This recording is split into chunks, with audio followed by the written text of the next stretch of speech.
জি, এ নিয়ে আমাদের fantasy কিংডমে third time আসা। তো এখানের পরিবেশ খুবই সুন্দর, খুবই ভালো লাগছে। নতুন বাংলাদেশে নতুনভাবে আমরা ঈদ উদযাপন করছি। সব মিলিয়ে আলহামদুলিল্লাহ এবার ঈদটা খুবই ভালো কেটেছে। আমরা আসছি 12টার সময়, আর ফ্যামিলি সহ আসছি। আমার ওয়াইফ, আমার শালা শালি আসছি। এই ভালো লাগছে। যে আমরা ঈদ উদযাপনের জন্য, ঈদের আজকে তৃতীয় দিন, ঈদ উদযাপন করার জন্য আমরা গাজীপুর থেকে চলে আসলাম। ঢাকা থেকে গিয়েছি গাজীপুর, সেখান থেকে ফ্যান্টাসিতে চলে আসলাম। আজকে সবার ভালো লাগছে, এখানে এসে একসাথে ফুল ফ্যামিলি আমরা এনজয় করছি। এটা অত্যন্ত চমৎকার একটা ফিলিং, ভাষায় প্রকাশ করার মতো না, খুব ভালো লাগছে। আমি আসছি, আমার হাজব্যান্ড আসছে, আমার ছেলে আর এই মেয়ে আসছে, 4 জন আসছি। আমি শ্যামলী থেকে আসছি, আর এখানে এসে ভালোই লাগতেছে।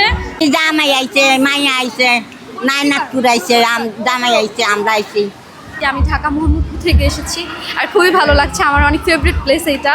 আমি এখানে আরও 2-1 বার এসেছি, মানে খুবই ভালো লাগে। আমার অনেক ফেভারিট প্লেস এটা। আমি আসছি, আমার ফ্রেন্ড আসছে, আরও 2টা ফ্রেন্ড আসছে, আমরা 4 জন। হ্যাঁ, আরও 2-3 বার আসছি। তো আজকের দিনটি কেমন উপভোগ করলেন সব মিলিয়ে? এখন আসছি মাত্র, আর ঢোকার পরে আর কি আমরা অনেকগুলো রাইডে চড়েছি, অনেক ভালো লেগেছে। এখন সুইমিং করব। ভালোই লাগছে, আসছে এখানে, মজাই তো হচ্ছে, আর কি বলবো। কোথা থেকে আসছেন? এই তো সেম প্লেস থেকে, একই জায়গায় থাকি। এর আগে এসেছিলেন এখানে? হ্যাঁ, আগে অনেকবার আসা হয়েছে, ভালো লাগে এখানে আসলে।